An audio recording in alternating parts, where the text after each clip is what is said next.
हम unit number 4 start करने जा रहे हैं 31 पेज पे, कैरेक्टरिस्टिक्स ऑफ लिविंग थिंग्स। कि living there are two types of things, one living thing and the other non living things, one living thing and the other non living things. Why we say that these things are living things and these are non-living things? On what basis, which basis कि इनमें क्या difference है? तो living things change है non living things से। सारी वो चीज़ें लिविंग हैं जो कि सांस लेती हैं, जो खाना खाते हैं, जो कि एक्सक्रीशन उनकी बॉडी में होती है, जो रिप्रोड्यूस होते हैं, जो सेंसिटिव होते हैं।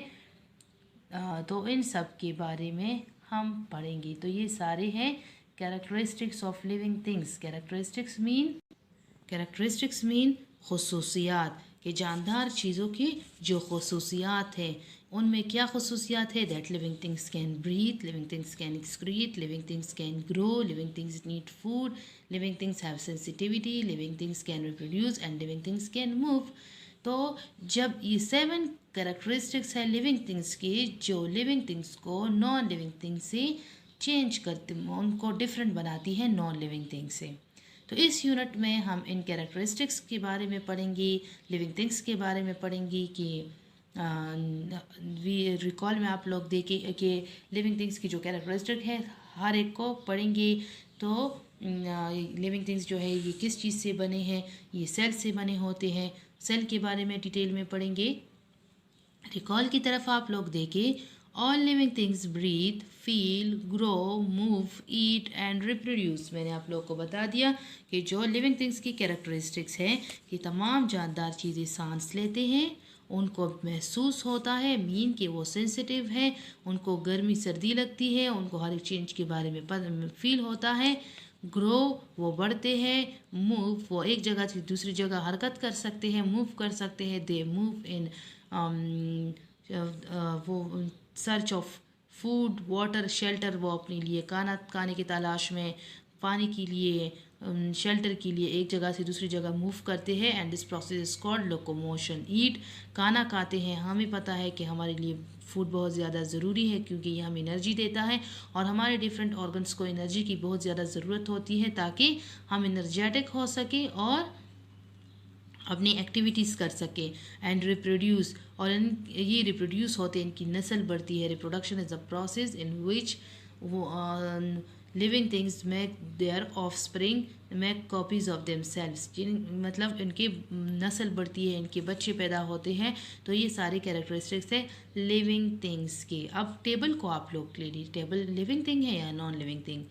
तो टेबल जो है ये लिविंग थिंग है क्योंकि ना तो ये मूव करता है, आप एक जगह पे रख दी तो ये लगा रहता है, ना इसमें रिप्रोडक्शन होती है, ना ये फूड, इसको फूड की ज़रूरत होती है।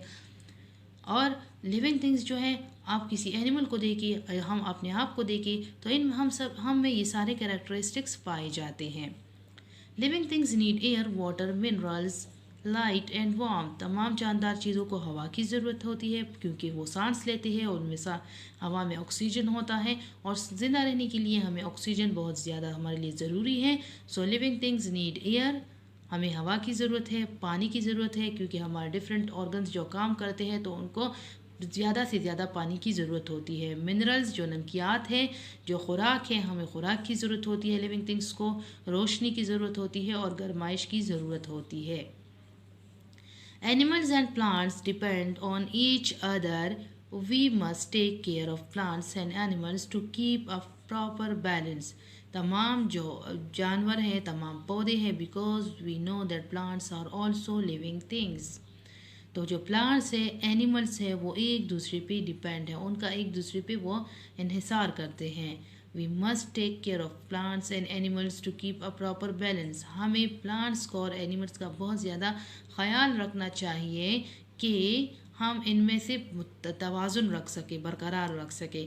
आप लोग देखें ना एनिमल्स को, तो एनिमल्स जो हैं वो हर्ब्स खाते हैं तो प्लांट्स पर डिपेंडेंट है। फिर हम लोग का गोट शीप वगैरह को उनका गोश्त खाते हैं तो हम उन पर डिपेंडेंट है। तो इस तरह हम प्लांट्स और एनिमल्स बहुत पर डिपेंडेंट है। हम वेजिटेबल्स भी खाते हैं, फ्रूट्स भी खाते हैं, मीट भी खाते हैं। तो ये सारे इस तरह प्लांट्स और एनिमल्स एक दूसरे पर डिपेंडेंट है, इसलिए हमें बहुत ज़्यादा केयर करनी चाहिए कि उनका बैलेंस, प्रॉपर बैलेंस और तवाज़ुन बरकरार रखें। ये आप लोग पढ़ चुके हैं, रिकॉल है। The life cycle of animal is all the stages in its life हर एक एनिमल का, जो लिविंग थिंग्स हैं, उनका अपना एक लाइफ साइकिल होता है। लाइफ साइकिल क्या है? उनकी ज़िंदगी के जो तमाम स्टेजेस हैं वो उनका लाइफ साइकिल है। फॉर एग्ज़ाम्पल, जो आप लोग बटरफ्लाई को देख ली तो उनके फ़िश लाइफ साइकिल को देखें कि फ़िश जो है वो एग से निकलते हैं, फिर एडल्ट बन जाते हैं और फिर फ़िश बन जाता है, फिर वो फ़िश एग ले करते हैं, फिर उनसे फ्राइज निकलते हैं। फ्राई जो है वो जो बेबी फ़िश होता है जो एग से हैच आउट हो जाता है उसको फ्राई कहते हैं। तो फिर वो फ्राई एडल्ट फ़िश बन जाता है। इस तरह इंसान है, छोटे इंसान पैदा होता है, वो बढ़ता रहता है, जवान हो जाता है, फिर दोबारा फिर बूढ़े हो जाते हैं, बीच में इनके बच्चे हो जाते हैं, फिर वो बच्चे बड़े होते हैं। तो इस तरह ये सिलसिला चलता रहता है और ये स्टेजेस है कि अब आप इंसानों को देखें तो बच्चा बड़ा होता है, जवान हो जाता है, और जो फिर यंग वन जो है वो बूढ़ा हो जाता है और फिर मर जाता है। तो ये एक लाइफ साइकिल है, इनका ज़िंदगी का एक चक्कर है जो चल रहा है। समझ आ रही है? तो तमाम लाइफ, अगर आपसे कोई पूछे कि लाइफ साइकिल ऑफ एनिमल क्या है, तो उनकी ज़िंदगी की जो स्टेजेस है वो सारे के सारे उनका लाइफ साइकिल है। अब आप लोग देखिए, यू विल लर्न दैट, इसमें यूनिट में हम क्या पढ़ेंगे? All living things are made of cells, कि तमाम जो जानदार चीज़ें हैं वो सेल से बनी है। सेल क्या है? इसको उर्दू में खुलिया कहते हैं। सेल एक स्मॉलेस्ट बिल्डिंग यूनिट है, इतना टाइनी पार्टिकल है, इतना टाइनी यूनिट है कि इसको सिर्फ और सिर्फ आप लोग माइक्रोस्कोप से देख सकते हैं। ये सिर्फ माइक्रोस्कोप से नज़र आता है। और ये बिल्डिंग यूनिट इसको क्यों कहते हैं? आप लोग फॉर एग्जांपल देखिए, जब घर की तामीर होती है या किसी बिल्डिंग की कंस्ट्रक्शन होती है तो ब्रिक्स जो है, they are the building unit. Bricks लगा के वो बिल्डिंग खड़ी हो जाती है और उसकी कंस्ट्रक्शन कंप्लीट हो जाती है। इसी तरह सेल्स जो है, they are the building block of life. इसी ज़िंदगी, ये ज़िंदगी की जो वो है, ये बिल्डिंग ब्लॉक है, प्लांट्स में भी और एनिमल्स में भी। क्योंकि हमने पढ़ा फर्स्ट यूनिट में कि छोटे सेल्स जो है वो कंबाइन होते हैं और टिश्यूज़ बनाते हैं, टिश्यूज़ से ऑर्गन बनते हैं, ऑर्गन से ऑर्गन सिस्टम बनते हैं, और ऑर्गन सिस्टम से फिर एक ह्यूमन बॉडी बन जाती है, या एनिमल की बॉडी बन जाती है, प्लांट बॉडी बन जाती है। जो लिविंग थिंग्स है, तो ये सारे के सारे किस चीज़ से बने हैं? ये सेल्स से बने हैं। Living things need air, water, mineral, light and warmth. ये आप लोग पढ़ के भी चुके हैं, लेकिन इसमें डिटेल में पढ़ेंगे कि तमाम जानदार चीज़ों को हवा, पानी, खुराक, गर्माइश और रोशनी की ज़रूरत होती है। Animals and plants depend on each other, ये कि प्लांट्स